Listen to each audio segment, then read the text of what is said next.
Hello, how's it going? Vasco here from the Angular University. In this lesson we're going to learn how to use the Angular 2 HTTP service in order to do a post modification call to our backend server.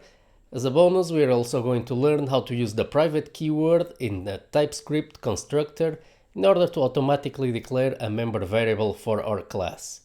So, coming right up. What we want to implement is whenever the user types the name of a lesson in the add lesson input box and pushes enter, we are going to send an HTTP post call to our server to save the new lesson into the list. What we want to do is to detect the key up event, and in response to that event we want to call the lesson service create lesson method, which is a new method that we are about to create now. Note that we should detect specifically the keyup.enter event, so only if the user presses enter is a request sent to the server. Now let's have a look at what the create lesson method looks like.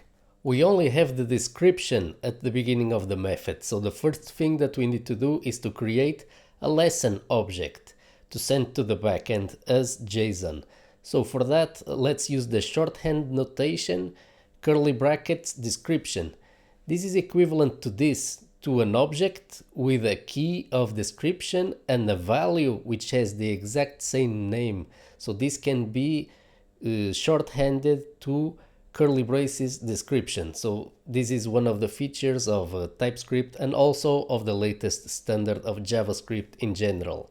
Since we are introducing some TypeScript features, take a look at the use of the private keyword in the member variable of the constructor.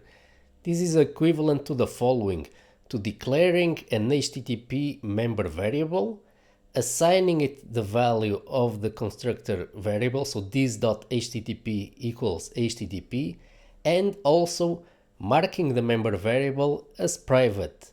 So all of this can be achieved with this shorthand notation for declaring member variables of a class in the constructor. So the first thing that we are going to do here is that we are going to immediately add the new lesson to the lessons list.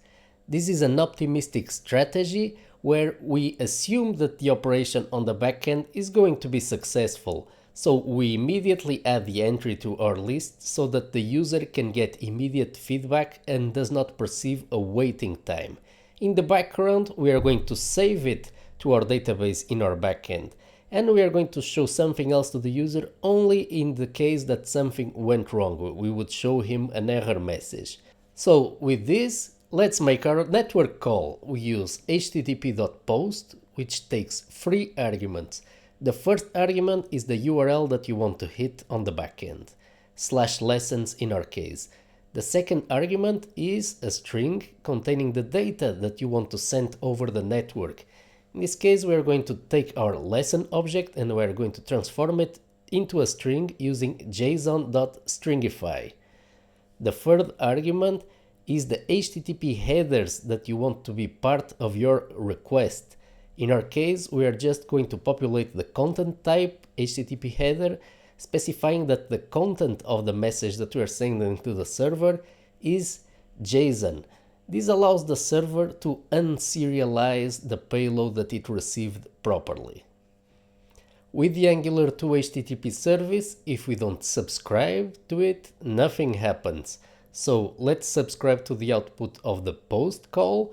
We're going to pass it a success handler. It's this parenthesis, arrow operator, empty method body, this first line. This simply says that we don't need to do anything special if the request is successful. Remember, we already added the lesson to our lessons list in memory on the client side. What we're going to do next is to pass in an error handler. In this case, we are just outputting the error to the console. More on error handling in the next lesson. Let's now try this out. If we reload the page and we type a new lesson in the input box and we push enter, we can see that the lesson is immediately applied to the list, and on the background an HTTP request was sent and the lesson was saved on the server. If we reload the page, we can see that the lesson is still there. Take a look at what happened on our test server. We received the new lesson in the body of the post call and we can access it using rec.body, so request.body. This gives us our lesson that traveled through the wire.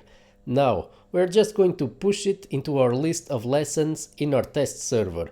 We're going to see how to make such a test server for testing and development purposes in a future lesson.